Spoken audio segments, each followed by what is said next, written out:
Hello friends, வீட்டு உணவுகள் சிறந்த ஊட்டமளிக்கின்றன. மசாலா தோசை. தென்னிந்தியாவின் கிறிஸ்பி ஹீரோ, உள்ளே உருளைக்கிழங்கு மசாலா, வெளியே பொன்னிறமான தோசை இது. பிரேக்பாஸ்ட், டின்னர் இரண்டிற்கும் ஹிட்.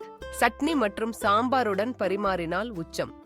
மசாலா தோசை முக்கிய பகுதிகள்: தோசை மாவு, அரிசி, உளுந்து, வெந்தயம் புளித்து. உருளைக்கிழங்கு மசாலா, மிதமான மசாலா சுவையுடன்.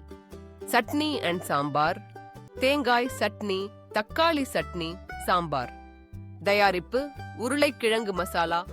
தேவையான பொருட்கள்: உருளைக்கிழங்கு 3 சுட்டு மசித்தது, வெங்காயம் 1 நறுக்கியது, பச்சை மிளகாய் 2 நறுக்கியது, இஞ்சி 1 டேபிள் ஸ்பூன் நறுக்கியது, மஞ்சள் தூள் பாதி டேபிள் ஸ்பூன், கடுகு பாதி டேபிள் ஸ்பூன், உளுத்தம் பருப்பு பாதி கப், கறிவேப்பிலை சிறிதளவு, எண்ணெய் 2 பாதி டேபிள் ஸ்பூன், உப்பு தேவைக்கு ஏற்ப.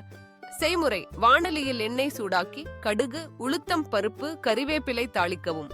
வெங்காயம், பச்சை மிளகாய், இஞ்சி வதக்கவும். மஞ்சள் தூள், உப்பு, மசித்த உருளைக்கிழங்கு சேர்த்து நன்றாக கிளறவும். சிறிது தண்ணீர் சேர்த்து இது சற்று ஈரப்பதமாக வைக்கவும். மசாலா தோசை செய்வது: தோசைக்கல்லை நன்றாக சூடாக்கவும். ஒரு கரண்டி மாவை ஊற்றி வட்டமாக பரப்பவும். ஓரங்களில் சிறிது எண்ணெய் விடவும். கிறிஸ்பி ஆகும் வரை சுட்டு நடுவில் உருளைக்கிழங்கு மசாலா வைத்து மடிக்கவும். சிறப்பு குறிப்புகள்: மாவில் சிறிது சோடா, உப்பு சேர்த்தால் தோசை மென்மையும் கிறிஸ்பியும் இருக்கும். மசாலாவில் சிறிது எலுமிச்சை சாறு அல்லது கொத்தமல்லி சேர்த்தால் வாசனை அதிகரிக்கும். பிளேன் தோசைக்கு மாறாக மசாலா தோசை மத்தியிலும் ஓரங்களிலும் கிறிஸ்பி இருக்க வேண்டும்.